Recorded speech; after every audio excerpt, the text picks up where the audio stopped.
Rasulullah satu ketika menjadi gubernur di negeri Yaman. Apa kata dia? Kata dia Muaz, kataku demi bapakku dan ibuku di kau. Engkau tu bapak aku, engkau tu mak aku. Jadi dulu sahabat-sahabat dulu menganggap Rasulullah tu segala-galanya, sebagai bapa, sebagai emak, membimbing, mengajar, menasihat, itu lebih daripada bapa, lebih daripada mak lagi. Itu sebab dikatakan demi bapa dan mak aku tu engkau. Kamu tu adalah bapa aku, kamu tu adalah mak aku. Yang semua kebanyakan sahabat Nabi itulah menyata kepada Rasulullah. Ya bapakku, ya makku, demi bapakku dan demi mak aku engkau tu lah. Apa dia? Siapa yang kuasa akan segala perkara ini, siapa yang lepas daripadanya, maka sabdanya, hai Muaz, wahai Muaz, bahawasanya mudah ia atas seorang yang dimudahkan akan dia oleh Allah Azza wa Jalla atasnya. Maka kata Khalid bin Ma'dan, Khalid bin Ma'dan itu, maka tiada aku lihat akan seseorang yang terlebih banyak membaca Quran yang azim daripada Muaz bin Jabal. Muaz kerana ia mendengarkan hadis ini. Hadis ini tuan-tuan dulu dah kita baca panjang lebar Amalan kita pergi ke langit pertama, tersekat di situ. Kalau lepas langit pertama, pergi lagi kedua, tersekat di situ. Kalau lepas lagi sampai langit ketiga, sampai langit ketujuh. Kalau tak ada apa-apa dia, tak ada mengumpat, tak ada riak, tak ada ujub, tak ada takabur, sampai langit ketujuh. Lepas langit ketujuh sampai ke hadrat Allah Subhanahu wa taala. Sampai dia kepada Allah, Allah tapih pula lagi. Tapih lagi. Sampai orang tu ada yang masuk dalam neraka, yang terdapat anjing-anjing dalam neraka menggigit-gigit.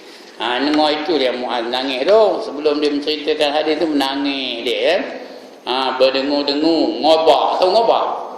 Allah dia minta kerja kan ngobak. Meraung tu meraung, ngobak Ingat dia tak nak berhenti-henti. Akhirnya berhenti ke dia. Itu dia ceritakan hadis tu. Amalan dia sampai langit pertama, kedua, ketiga, kepala. Sampai ini dah kita baca dulu ni Jadi bila dikabur Rasulullah itu, ya Rasulullah, kalau Rafi itu siapa yang lalu melepaskan Rafi ini? Siapa yang lalu sampai ke hadrat, sampai Allah terima langsung, tak ada ujub, tak ada riak, tak ada takabur? Siapa yang lalu? Kamu bolehlah, kamu Rasul, aku ni hanya Muaz bin Jabal, kata dia. Siapa yang lalu melepasnya? Jawab Nabi, siapa yang Tuhan nak bagi mudah, mudahlah urusannya. Kerana Tuhan tu lebih berkuasa daripada segala-galanya. Siapa yang Tuhan nak mudahkan, mudahlah katanya. Itu dia.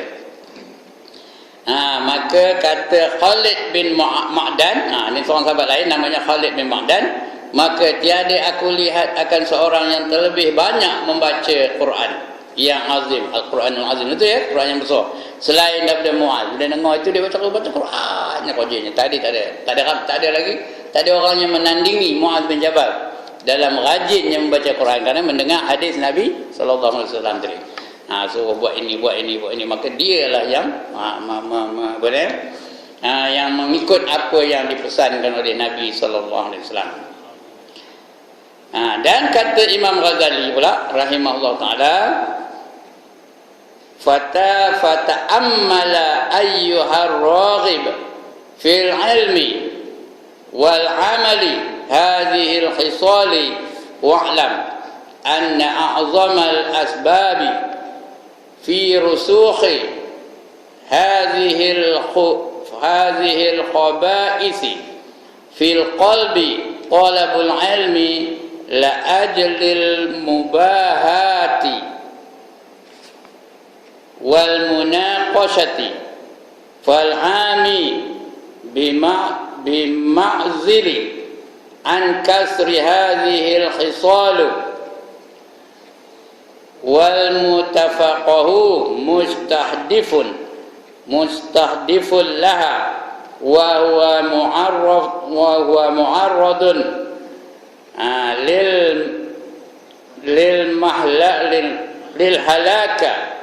lil halaki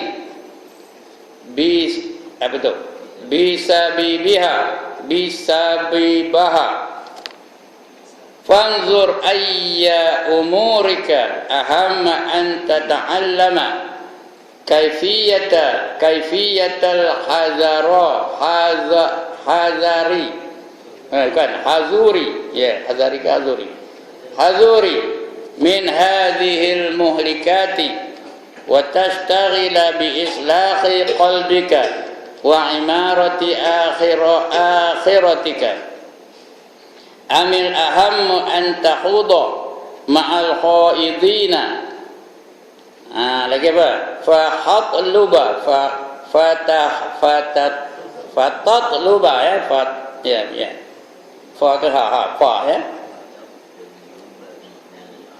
fahatluba minal ilmi ma huwa sababu ziyadatil kibri wal riya'i wal hasadi wal ujbi hatta tahlika ma'al halikin. Artinya maka fikirkan, setelah dengar hadis-hadis tadi, fikirkan katanya. Ini nasihat An-Nawawi bagi kita ni. Maka fikirkan dan bicarakan olehmu. Sembang-sembang dah ni. Suruh bicara, suruh sebut-sebutkan supaya kita ingat memperingati antara satu sama lain. Diam aja, bicarakan. Ya, wahai orang yang gemar kepada menuntut ilmu. Siapa yang gemar kepada menuntut ilmu? Tuan-tuan lah. Ya. Tak bukan senang nak datang Zuhur ni. Zuhur tu masa ni masa apa ni? Masa apa ni? Masa meroloh. Tahu ke meroloh? Tapi tahan juga mata tu. Kerana tuan-tuan ni adalah penggemar menuntut ilmu. Kita ni lah ya. Jadi fikirkan betul-betul dan bicarakan, sembangkan hal ini. Wahai orang yang gemar kepada menuntut ilmu. Bagi segala perkara ini, yakni segala sifat yang kecelaan ini. Kita bicara sifat-sifat yang kecelaan ni. Last kali kita dah bicara riak ya. Sebelum itu kita dah bicara ujub, dah bicara takabur, dah bicara apa lagi? Segala sifat mazmumah lah. Bakhil, gila, dunia dan sebagainya. Ya, tentang sifat-sifat kecelaan itu. Dan ketahui, mana dia bicarakan ya? Sifat-sifat yang kecelaan ini, dan ketahui olehmu bahawa yang sebesar-besar sebab yang membawa kepada tiap-tiap segala sifat yang kejahatan itu, dan kejahatan itu ini bukan itu ya, kalau terhopol itu dan ini terhopol itu, yang membuat kepada tiap-tiap segala sifat yang kejahatan ini di dalam hati ini. Dah itu pula salah baca tak reti. Tunggu-tunggu ni macam-macam tak reti kan. Mana buatnya? Ya. Yang kejahatan ini di dalam hati itu, iaitu orang yang menuntut ilmu kerana bermegah-megah. Itu bukan bermuku-muku tu, bukan bermukah-mukah tu ya. Bermegah-megah. Nak datang tadi round dulu Terolak Utara tu. Nak mana? Nak ke masjid ni. Kenapa ada tuan guru hari ni kalau dia ngajak orang tak apa, betul tu elok tu. Ini saja pakai baju Melayu, pakai jubah, pakai sorban Melayu, round dia nak ngaburkan dia nak pergi ke masjid. Ngabur berdoa, dah balik kamu round juga. Aku bawa balik masjid katanya, pergi ngaji katanya. Jadi kerana nak bermegah-megah. Dan kerana munaqashah tu kerana nak berbahas-bahas. Ya, lebih-lebih lagi kalau dia belajar bab fiqh. Lagi tu hebat berbahas-bahas ni. Kalau dia belajar tajwid lagi lah. Punya hebat ya. Nak membetulkan bacaan orang tu. Sampai ketor lidah juga ra tu pun dia dibilangnya berapa kali ketor. Ar-Rahmanir Rahim, Ar-Rah tu berapa kali ketor lidah tu. Berapa kali. Dibilangnya. Itu nak munaqashah tu. Munaqashah tu apa? Berbahas-bahas. Bertengkar-tengkar pasal benda-benda yang tidak begitu penting sangat. Bertengkar-tengkar kerana itu. Ya. Bukan kerana nak mencari ilmu, nak beramal kepada Allah Ta'ala, bukan kerana itu, kerana nak bermunaqashah, nak bertengkar-tengkar, yakni kerana hendak mencela akan perkataan orang. Dia nak perkataan orang jadi apa? Dia nak cela, dia nak bangkang dia perkataan orang, dan kerana hendak berbantah-bantah dengan orang, dia seronok benar tengkar-tengkar tu. Maka orang yang awam, itu kan awah tu ya, tu jadi mem. Dan orang yang awam, yakni orang yang tiada menuntut ilmu, Kerana yang demikian itu jauh daripada kebanyakan perkara. Perkara sifat yang kecelaan ini. Ya, kita menuntut ilmu itu supaya jauh daripada sifat yang kecelaan, supaya tak ada dalam diri kita tu riya, tak ada dalam diri kita tu ujub, tak ada dalam diri kita tu takabur, tak ada dalam diri kita tu apa lagi? Gila dunia, tak ada dalam diri kita tu gila puji. Betul-betul semata ikhlas kerana Allah. Itu dia tujuan kita menuntut ilmu. Saya pun ajar begitu juga, biar semata-mata kerana Allah, tak ada kerana lain. Ini dah masuk mtoka, keluar balik, masuk lagi, keluar balik, tengok tayar, pusing keliling, tengok lagi, buka bonet, tutup bonet. Kenapa? Tuan Bendahari belum dekat lagi. Tak ada bagi envelope lagi. Kalau kerana envelope, dapat envelope aja lah. Itu bukan tentu dapat, kadang tak dapat langsung. Tadi bukan kerana envelope, dia ngajar semata-mata kerana Allah Ta'ala. Tuan-tuan saya ni patut dah pencin, dah tak ada ngajar lagi dah. Kalau ikut dari segi kebendaan lah, envelope tu kan perlu sangat saya pun. Saya pencin ada. Saya dulu cikgu tau, pencin dah. Pencin saya 1,000 lebih sebulan. Pencin aja. Jadi kira-kira tak perlu sangat lah. Tapi ngapa ngajar? Ngapa sana kemari? Sanggup datang ke Turaw Utara ni? Pasal kalau saya mati esok, sekurang-kurangnya ada yang saya tinggalkan untuk masyarakat. Idza matal insanu qata'a amaluhu illa min salas. Apabila mati anak Adam itu, habis putus segala amalannya kecuali 3. Apa yang tak putus? Sadaqatin jariyatin. Itu yang pertama, sedekah jariyah. Au ilmin yuntafa'u bih, atau ilmu yang memberi manfaat baginya. Ini yang saya ngajar ni. Mudah-mudahan ilmu itu dapat diamalkan oleh masyarakat selepas saya nanti. Kalau kita ada ilmu hasil dari pengajian ini, kemudian kita amalkan, yang ngajar tu dah mati, dapat tak dia pahala? Walaupun dia dah mati, dapat pahala. Mengalir dalam kubur tu pahala. Sebab dia ngajar biar yang baik-baik, jangan ngajar benda-benda yang maksiat-maksiat, yang jahat-jahat. Biar yang baik-baik je. Kalau diamalkan, kita dapat pahala. Awalidin salihin yad'ulah, ataupun meninggalkan anak yang soleh yang biasa mendoakan baginya. Itu sebab ngajar juga, lantak lah. Udah tua pun ngajar lagi, asalkan lalu sampai udah tak lalu esok. Udah tak lalu mau mentokar esok baru berhenti. Kenapa? Karena Rasul suruh begitu. Kita buat je lah sebab itu tak ada envelope pun tak ngapa Lepas ini kalau tak payah bagi envelope tak apa Tapi kalau bagi juga, nyongin dah. Itu dia. Biar semata-mata kerana Allah Jangan kerana yang lain. Matlamatnya bukan envelope. Matlamatnya apa? Menyampaikan ilmu kepada pendengar-pendengar lah, kepada masyarakat-masyarakat lain Baik, dan ketahui olehmu bahawa segala perkara yang 3 ini, betul kan? Yang tu kan? Atas lagi dah langsung hilang dari kecelakaan ini. Dan orang yang baru menuntut ilmu fiqh, itu dia. Betul kan? Hendaklah mencelakan perkataan itu. Kegunaan dia menuntut ilmu itu nak mencelakan akan perkataan orang, dan tak berbantah-bantah dengan orang.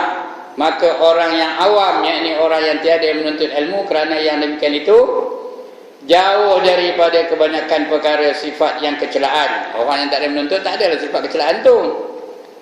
Tapi bab lain adalah, tapi tentang bab ilmu tu tak ada kecelaannya.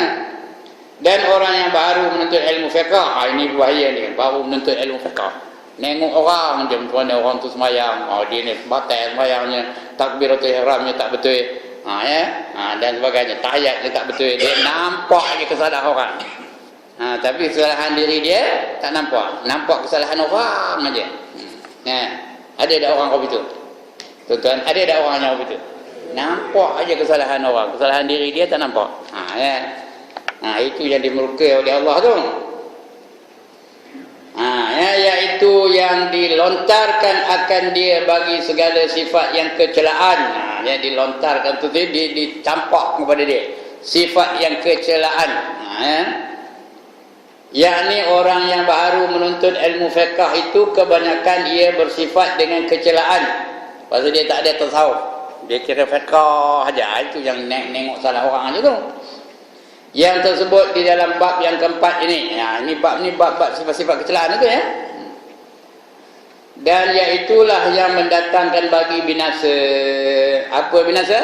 Akhlaknya binasa, ibadahnya binasa, pahala ibadahnya binasa kerana penuh dengan kecelaan, sifat-sifat kecelaan seperti riya, ujub, takabur dan sebagainya.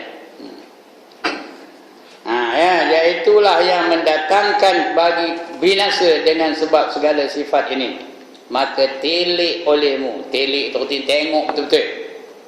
Telik olehmu apa yang terlebih baik yang engkau cita-citakan. Kamu hendak apa? Hendak puji ke hendak syurga? Hendak puji ke hendak pahala? Tengok yang mana lebih baik.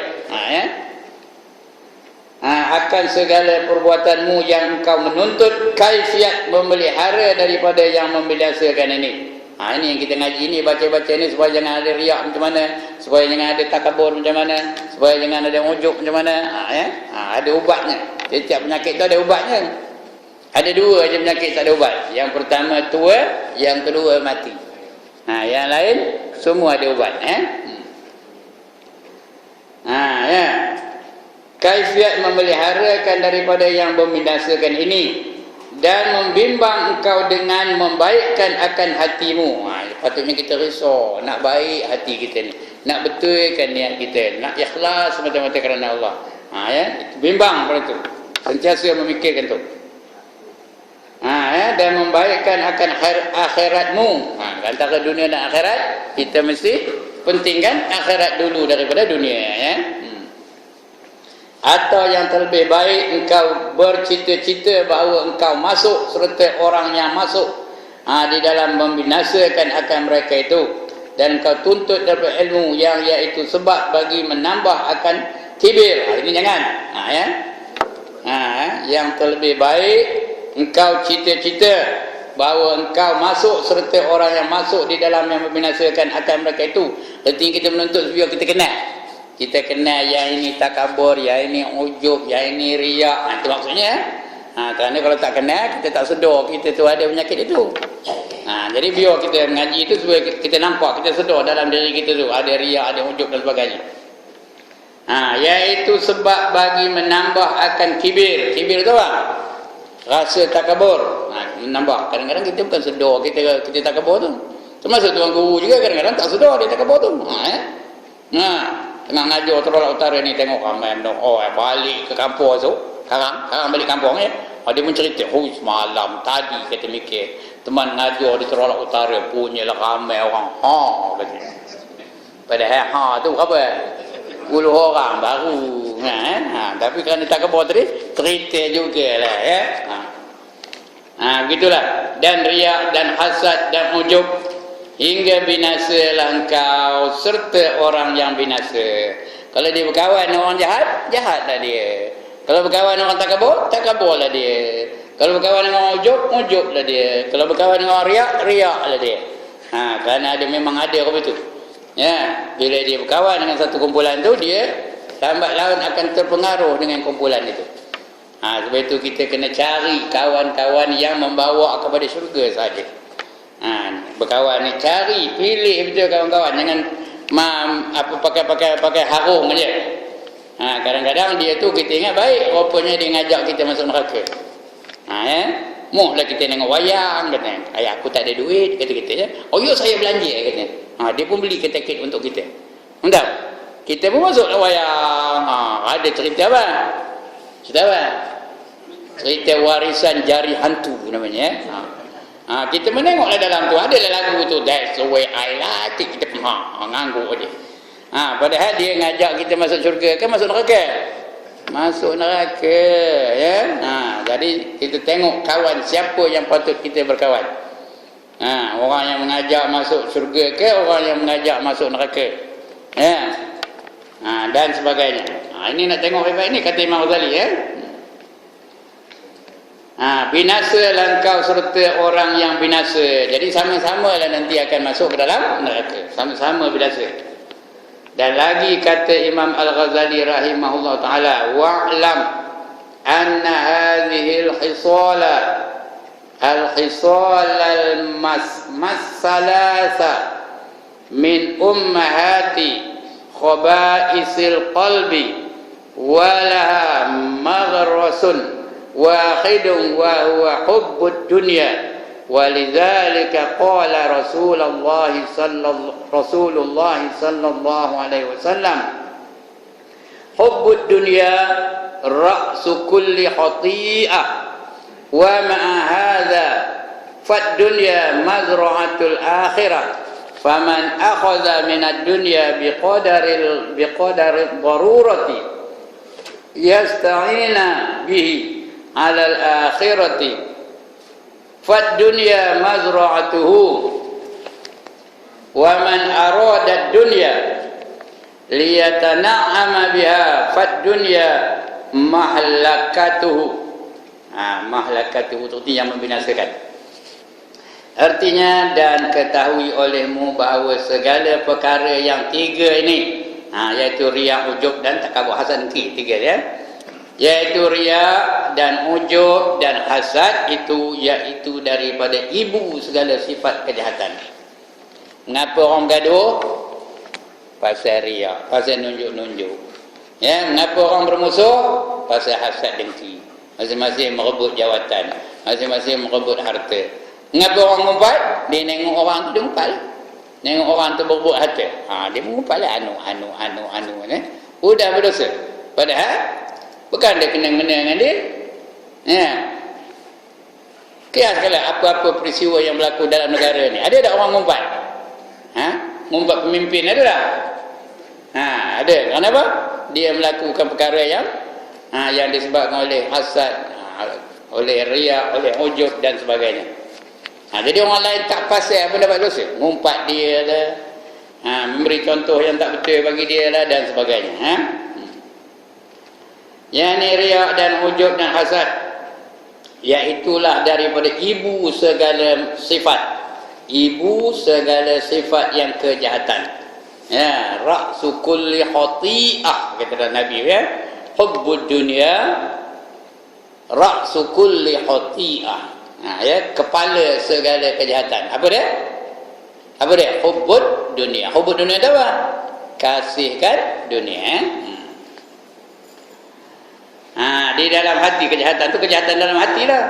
Dan adalah baginya satu tempat tumbuh dan iaitu sangat kasihkan dunia.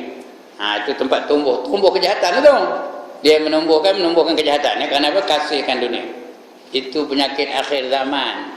Ada tak pernah dengar hadis bahawa nanti akan berlaku di kalangan umat aku, kata Nabi, mereka dikelilingi oleh musuh-musuhnya macam orang mengelilingi hidangan di dalam dulang. Ada tak dengar hadis itu? Ada tak di akhir zaman nanti umat Islam tu akan dikelilingi oleh musuh-musuh Islam seperti mereka mengelilingi makanan yang di dalam dulang. Mereka nak makan, ada dalam dulang tu makanan. Yang ngeliling tu yang nak makan tu musuh. Yang dalam dulang tu umat Islam. Tak pernah dengar ni?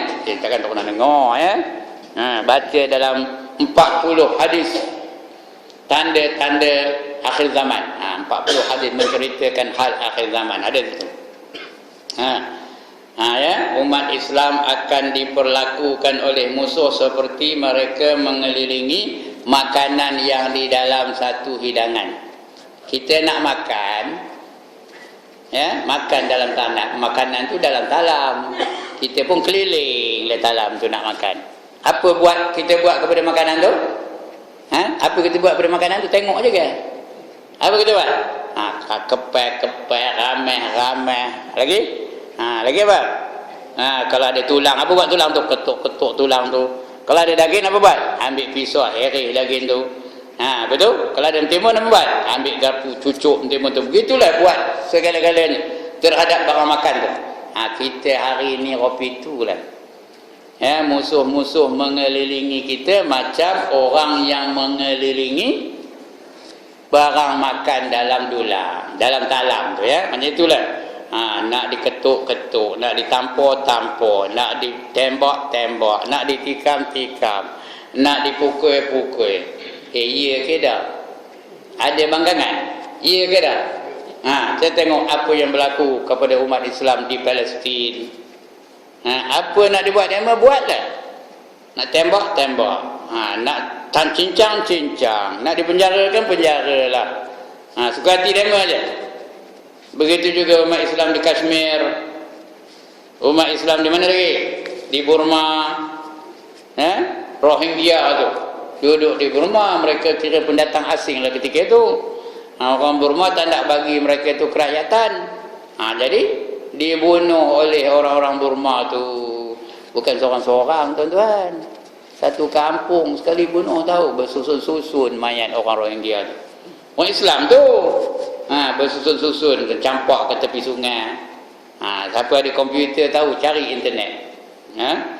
Buka internet, cari tentang orang Islam di Burma, orang Islam di Palestin, orang Islam di Iraq, orang Islam di Afghanistan. Dilakukan oleh musuh-musuh Islam macam orang mengelilingi makanan yang berada di dalam dulang. Ditanya Rasulullah, adakah ketika itu umat Islam sedikit bilangannya ya Rasulullah? Jawab Nabi, la tahu-tahunya tidak. Bahkan mereka itu ramai sekali. Hari ini umat Islam sikit ke ramai? Ramai tau, berbilion-bilion manusia Islam hari ini. Ya, ramai. Tetapi ramainya mereka itu, banyaknya mereka itu seperti buih di lautan. Buih itu besar ke kecil? Tak boleh untuk mana buih kan? Buih di lautan besar ke kecil? Besar. Menggunung-gunung ya tak? Menggunung-gunung tingginya. Tapi buih itu kuat ke lemah? Ya Allah, tak tahu apa benda buih. Kuat ke lemah? Lemah. Buih berlaga dengan kapal, siapa menang? Menang buih? Kapal menang. Buih terlanggar dengan rakit, siapa menang? Rakit menang. Buih berlanggar dengan sampan, mana menang? Sampan menang. Buih tak pernah merasa menang. Buih berlanggar dengan lidi tengah hanyut tu. Lalu ikut buih, siapa menang? Lidi ke buih? Lidi ni yang menang. Begitulah umat Islam hari ini. Ramai bukan tak ramai. Tetapi tidak ada kekuatan. Lemah, berjuang kalah, berjuang kalah. Jangan tengok di Terolah Utara ni aja, tengok seluruh dunia, global ya. Kalah sesaja. Tanya dia sahabat, mengapa ini berlaku ya Rasulullah? Jawab Nabi, kerana mereka di akhir zaman nanti ada satu penyakit yang bernama al-wahnu. Al-wahan nama penyakitnya. Al-wahnu. Ditanya mereka lagi, wa mal wahnu ya Rasulullah? Apa yang dikatakan wahnu tu wahai Rasulullah? Jawab baginda, itulah dia hubbud dunia wa karahiyatul maut. Apa dia?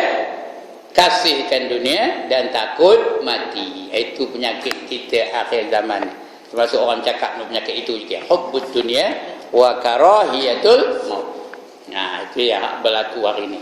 Sebab itu umat Islam yang paling hina sekarang ni, umat Islam lah. Ya tak? Ada bangkangan tak? Ya ke dah umat Islam paling hina sekarang ni? Tengok di mana-mana dalam dunia ni umat Islam hina ke mulia? Umat Islam di Palestin hina ke mulia? Umat Islam di India hina ke mulia? Umat Islam di negeri Thai hina ke mulia? Umat Islam di Filipina hina ke mulia? Dan sebagainya. Itu soalan umat Islam di Malaysia ni je hina ke mulia? Bandingkan dengan umat lain daripada umat Islam di dalam Malaysia ni hina ke mulia? Hina. Kita ni Johan belaka. Johan tu. Johan belaka umat Islam hari ni. So, Johan tu benda yang tak elok saja Johannya. Siapa Johan buang anak? Saya jawab. Jawab. Chair tu bukan bangku ya. Cuba jawab. Siapa Johan buang anak? Orang Islam. Siapa Johan berzina? Siapa Johan? Orang Islam. Siapa Johan lepak? Siapa? Orang Islam. Siapa Johan merempit? Orang Islam. Ada ke nak bangkang ni? Bangkang tak apa, bangkang lah. Ya tak? Johan belaka. Megah lah ya. Mulia lah kita ni ya. Siapa Johan Bosia? Umat Islam. Siapa Johan Bohjan? Umat Islam. Bosia, Bohjan tu cakap Cina. Tapi orang Islam Johan. Itulah yang berlaku hari ini. Kalau kita masih lagi macam takut lama juga. Pasal apa? Masih ada dalam lagi tu riya, ujub, takabur dan sebagainya. Kerana Allah hanya membantu orang yang bertakwa saja. Wallahu waliyul muttaqin. Allah menjadi pembela kepada orang-orang yang bertakwa. Baik. Udah tu. Banyak cerita itu ya. Lagi kata Imam Ghazali rahimahullah taala, wa'lam anna hadhihi al-khisala, bukan itu ya? Betul ya? Ataupun yang bawah ni tadi? Bukan. Dan ketahui olehmu bahawa segala perkara yang tiga ni, yang ni riya, ujub aja dah. Dan hasad itu iaitu daripada ibu segala sifat yang kejahatan. Dan di dalam hati, dan adalah baginya satu tempat tumbuh, dan iaitu sangat kasih akan dunia. Ini asalnya kasih akan dunia tu. Dari kasih akan dunia datang riya, datang ujub, datang hasad dan sebagainya. Bermula dari kasih akan dunia. Dan dari kerana inilah sabda Nabi sallallahu alaihi wasallam, bermula sangat kasih akan dunia itu kepala segala kejahatan. Dan segala kejahatan dan segala dosa dan segala maksiat itu serta ini, maka dunia itu tempat bendang bagi akhirat. Dunia itu mazra'atul akhirah. Dia itu dikira macam bendang lah. Tanam benda pokok. Kita tempat menanam pokok dalam dunia ni. Apa yang hasil daripada tanaman kita itu bergantung kepada pokok apa yang kita tanam. Kalau tanam pokok manis, nanti kita akan dapat buahnya rasa manis. Kalau tanam pokok pahit, nanti buahnya juga akan rasa pahit. Tanam pokok masam, lagi buahnya juga akan rasa masam. Itu dia dunia ni, tempat bercucuk tanam, bergantung kepada apa jenis pokok yang kita tanam. Ini bukan betul-betul nanam pokok ni. Jangan bayangkan nanam pokok betul-betul. Dunia ni tempat kita melakukan perbuatan-perbuatan tertentu. Kalau baik perbuatan kita, maka hasilnya nanti baiklah dibalas oleh Allah Ta'ala. Itu reti yang manis. Pokok yang manis dibalas buah yang manis. Pokok yang pahit dibalas buah yang pahit. Kalau dalam dunia ni kita menanam pokok beracun, di akhirat besok dapatlah buah yang beracun. Begitulah kalau kita dalam dunia curi je kerjanya, di akhirat besok dapat nikmat ke dapat seksa? Dapat seksa. Itu dikatakan ad-dunya mazra'atul akhirah. Dunia ni ladang untuk akhirat. Yang ni tempat mengambil bekal di dalam akhirat. Apa bekalnya bergantung kepada perbuatan kita. Kalau baik, baiklah bekalnya. Kalau jahat, jahatlah bekalnya. Maka barang siapa mengambil daripada dunia dengan sekadar darurat, dah perlu ambil. Perlu ambil. Kata tidak. Yang ni sekira-kira hajat. Supaya menolongi ia akan dia atas jalan akhirat, maka dunia itu mazru'ah, yakni tempat mengambil bekal yang memanfaat akan akhirat. Dalam dunia ni dia ambil yang dunia itu sekadar perlu aja. Makan hak kenyang aja. Pakai hak menutup aurat aja. Harta hak memudahkan dia bergerak, bermudah dia beribadah kepada Allah. Dia ambil yang perlu-perlu saja. Kira yang darurat saja. Maka dunia ni sesuatu tempat yang baik untuk dia. Maka dunia itu mazra'ah. Mazra'ah itu tempat bercucuk tanam. Yakni tempat mengambil bekal yang manfaat di dalam akhirat.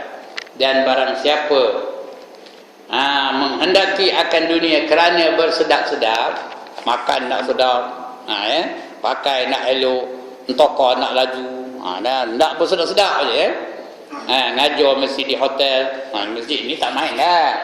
Nak ngajar di mana? Di hotel-hotel besar. Ya, nak bersedap-sedapnya. Ya. Kerana bersedap-sedap dan kerana bersuka-suka, nak senang-senang. Ya. Ada muzik, baru seronok ngajar ya. Ada muzik, baru seronok ngajar ya. Lagi? Bersedap-sedap dan kerana bersuka-suka dan bersenang-senang, maka dunia itu tempat membinasakan akan dia. Ya. Sebab tu ada orang dia nak makan mesti di hotel besar-besar. Mesti di di restoran yang ternama. Kalau tak dia tak ada makan. Kalau bertengok orang tak ada makan lah. Tak ada main lah katanya ya. Itu dia. Dan kata Imam Al-Ghazali rahimahullah ta'ala di dalam Mukhtasar Ihya Ulumuddin. Mukhtasar artinya ringkasan. Ringkasan Ihya Ulumuddin. Ihya Ulumuddin itu satu kitab yang tebal. Ada 8 jilid semuanya. Karangan Imam Al-Ghazali. Kemudian ada yang mengarang kitab itu namanya Ringkasan Ihya Ulumuddin. Ada semua dalamnya tapi ringkas-ringkas. Dia itu satu buku kecil. Ya, namanya Ringkasan Ihya Ulumuddin. Kalau dalam bahasa Arabnya Mukhtasar Ihya Ulumuddin. Apa kata Imam Ghazali dalam kitab itu? I'lam anna dunya aduwatul lillah wa aduwatul li awliyaihi wa aduwatul li a'da'illah fa adawatuha lillahi ta'ala annaha qata'atit tariqa ala awliyaihi walidzalika lam yanzirullahi ilaiha munzu khalaqaha wa amma adawatuha li awliyaihi ta'ala fali annaha tazayyanat lahum bizinatiha wa ammathum bizahratiha wa nadaratiha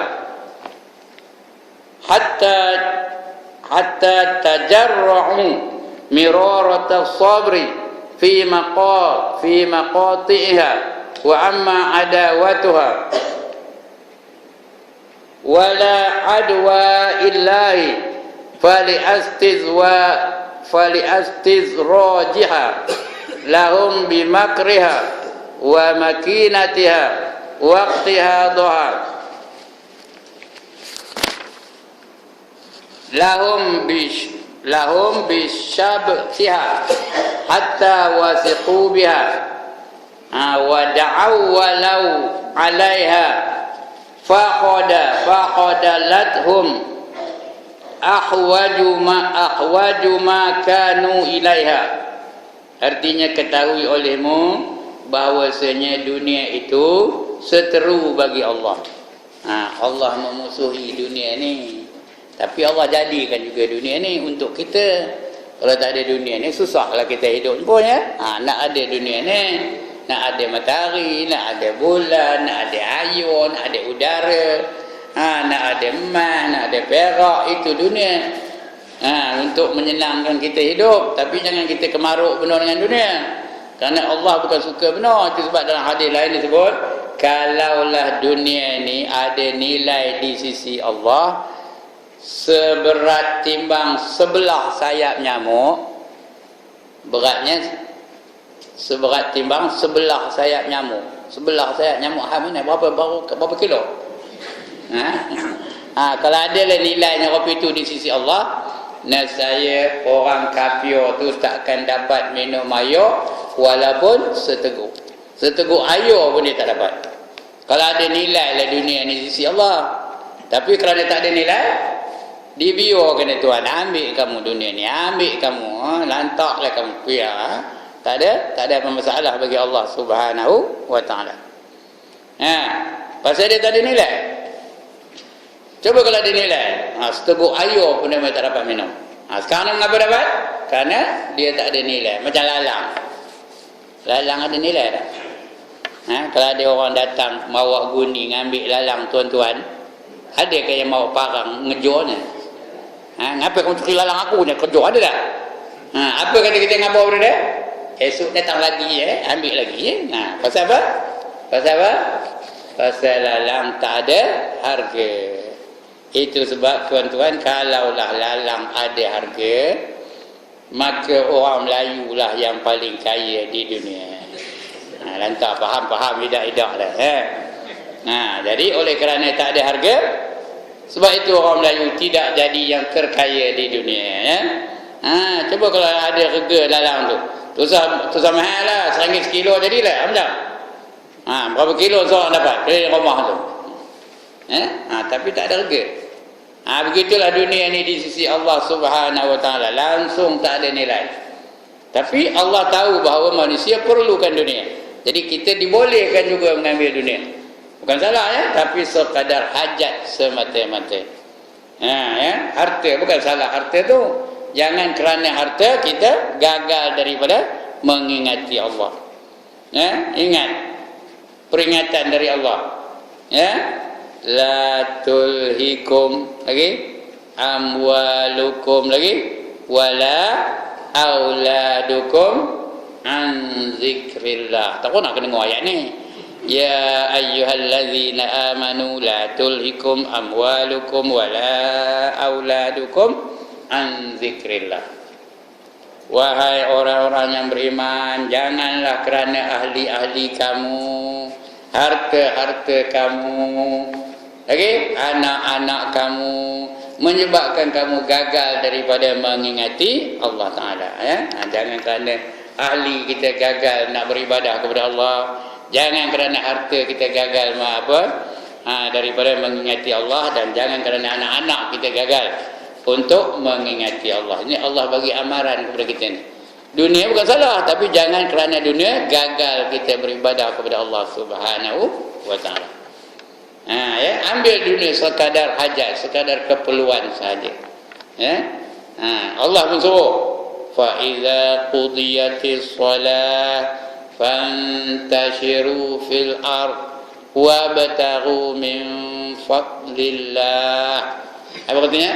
Fa idza qudiyatis shalah, apa artinya? Apabila kamu telah selesai mendirikan sembahyang, sudah lepas sembahyang, dah lepas sembahyang apa buat? Fantashiru fil ard, bertebaranlah kamu di atas muka bumi ini. Apa buat? Wabtaghu min fadlillah, tuntut kamu betul-betul rezeki yang disediakan oleh Allah. Tuntut fabtaru tu kata ibtiqa. Ibtiqa tu tuntut betul-betul. Bukan cincai-cincai, betul-betul. Apa yang telah Allah sediakan untuk kamu, tuntut betul-betul. Tak ada salah. Yang salah ni salah gunakan dunia ni, sehingga melalaikan dia daripada mengasihi Allah. Menyaga-menyaga sampai tak semayang, itu yang salah tu. Bekerja-bekerja sampai tak nutup aurat, itu yang salah. Kerja tak ada salah. Itu dia. Dunia ni tak ada apa salahnya. Baik. Itu dia dunia Jadi jangan kita kerana dunia ni gagal daripada mengingati Allah. Sebab yang pentingnya apa? Di akhirat besok, dunia ni hanya untuk kita bersedia untuk kehidupan di akhirat. Itu gunanya dunia ni Jadi apa dia? Musuh Allah ni balik ke semula tadi. Dunia itu adalah seteru bagi Allah Ta'ala dan seteru bagi awliya-Nya, wali-walinya. Wali-wali Allah mana ada yang gila dunia belaka? Tak ada, seorang pun tak ada yang gila dunia. Umar tu kaya raya tapi habis hartanya di nafkah di jalan Allah. Abu Bakar lagi hebat. Bila minta sumbangan untuk perang Tabuk, apa dia baginya? Habis semua harta dia baginya. Bila ditanya apa yang tinggal bagi kamu lagi wahai Abu Bakar, apa jawab dia? Memadailah bagi aku Allah dan Rasulnya. Habis disumbang di jalan Allah. Begitu juga yang sahabat-sahabat yang lain. Abdul Rahman bin Auf, korporat besar di Madinah pada ketika itu. Pada satu hari dia gagal sembahyang berjemaah dengan dapat takbiratul ula dengan imam. Bukan tak dapat berjemaah, tak dapat takbiratul ula. Apa takbiratul ula? Takbiratul ihram yang awal tu bersama dengan imam. Artinya dia masbuk lah. Udah habis Fatihah imam baru dia dapat apa? Baru dia dapat sembahyang berjemaah. Maknanya dia masbuk. Apa bila dia khabar pada Aisyah? Masa itu Rasulullah dah wafat. Sahabat pun khabar pada Aisyah. Tadi Abdurrahman bin Auf lambat datangnya, langsung tak dapat takbir bersama dengan imam. Dia terpaksa sembahyang masbuk. Apa kata Aisyah? Patutlah aku dengar Rasulullah bersabda bahawa Abdurrahman bin Auf nanti akan merangkak ke syurga. Di atas titi siratal mustaqim. Merangkak dia masuk syurga. Itu dia. Pasal apa? Pasal banyak masanya sibuk untuk menguruskan dunia dia.